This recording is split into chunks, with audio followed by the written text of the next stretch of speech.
ರಾಜಧಾನಿ ಬೆಂಗಳೂರಿನಲ್ಲಿ ಫುಟ್ಪಾತ್ ಒತ್ತುವರಿಯಿಂದ ಸಾರ್ವಜನಿಕರು ಎದುರಿಸುತ್ತಿರುವಂತಹ ಸಮಸ್ಯೆಗಳನ್ನು ನಿವಾರಿಸಲು ಇದೀಗ ರಾಜ್ಯ ಸರ್ಕಾರ ಮಹತ್ವದ ಕ್ರಮವನ್ನ ಕೈಗೊಂಡಿದೆ. ನಗರದ ಕ್ವೀನ್ಸ್ ರಸ್ತೆಯಲ್ಲಿ ಪಾದಚಾರಿ ಮಾರ್ಗಗಳಲ್ಲಿ ನಿಲ್ಲಿಸಲಾಗಿದ್ದಂತ ಬಿಡಾಡಿ ವಾಹನಗಳಿಗೆ ನೋಟಿಸ್ ಅಂಟಿಸುವ ಮೂಲಕ ಸಚಿವ ಕೃಷ್ಣ ಬೈರೇಗೌಡರು ವಿಶೇಷ ತೆರವು ಕಾರ್ಯಾಚರಣೆಗೆ ಚಾಲನೆಯನ್ನ ನೀಡಿದರು. ಇನ್ನು ಈ ವೇಳೆ ಮಾತನಾಡಿದಂತ ಅವರು, ಪಾದಚಾರಿ ಮಾರ್ಗಗಳಲ್ಲಿ ಸುರಕ್ಷಿತವಾಗಿ ಸಂಚರಿಸುವುದು ನಾಗರಿಕರ ಮೂಲಭೂತ ಹಕ್ಕು ಅಂತ ಸುಪ್ರೀಂ ಕೋರ್ಟ್ ಸ್ಪಷ್ಟಪಡಿಸಿದೆ.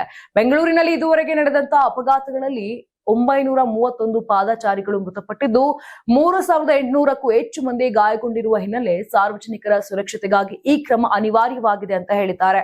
ಈವರೆಗೆ ನಡೆದ ಕಾರ್ಯಾಚರಣೆಯಲ್ಲಿ ಫುಟ್ಪಾತ್ಗಳನ್ನು ಆಕ್ರಮಿಸಿಕೊಂಡಿದ್ದ 1581 ರ್ಯಾಂಪ್ ಮತ್ತು ಮೆಟ್ಟಿಲುಗಳು, 1790 ಅಂಗಡಿಗಳ ಮುಂಭಾಗದ ಅನಧಿಕೃತ ಶೆಡ್ಗಳು ಹಾಗೂ ಶಾಶ್ವತ ನಿರ್ಮಾಣಗಳು ಜೊತೆಗೆ ಸುಮಾರು 2200 ಸೈನ್ ಬೋರ್ಡ್ಗಳು ಮತ್ತು ಜಾಹೀರಾತು ಫಲಕಗಳನ್ನು ತೆರವುಗೊಳಿಸುವುದಾಗಿ ಸಚಿವರು ಮಾಹಿತಿಯನ್ನ ಕೊಟ್ಟಿದ್ದಾರೆ.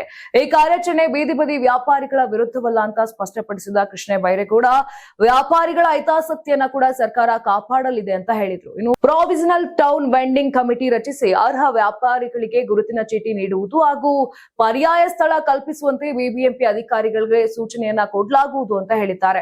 ಒಟ್ಟಾರೆ ಪಾದಚಾರಿಗಳ ಸುರಕ್ಷತೆ, ಸುಪ್ರೀಂ ಕೋರ್ಟ್ ನಿರ್ದೇಶನದ ಪಾಲನೆ ಹಾಗೂ ನಗರದಲ್ಲಿ ಸುಗಮ ಸಂಚಾರಕ್ಕೆ ಆದ್ಯತೆ ನೀಡಿರುವ ರಾಜ್ಯ ಸರ್ಕಾರ ಫುಟ್ಪಾತ್ ಒತ್ತುವರಿ ವಿರುದ್ಧದ ಕಾರ್ಯಾಚರಣೆಯನ್ನ ಇನ್ನಷ್ಟು ತೀವ್ರಗೊಳಿಸುವ ಸ್ಪಷ್ಟ ಸಂದೇಶವನ್ನ ರವಾನಿಸಿದೆ.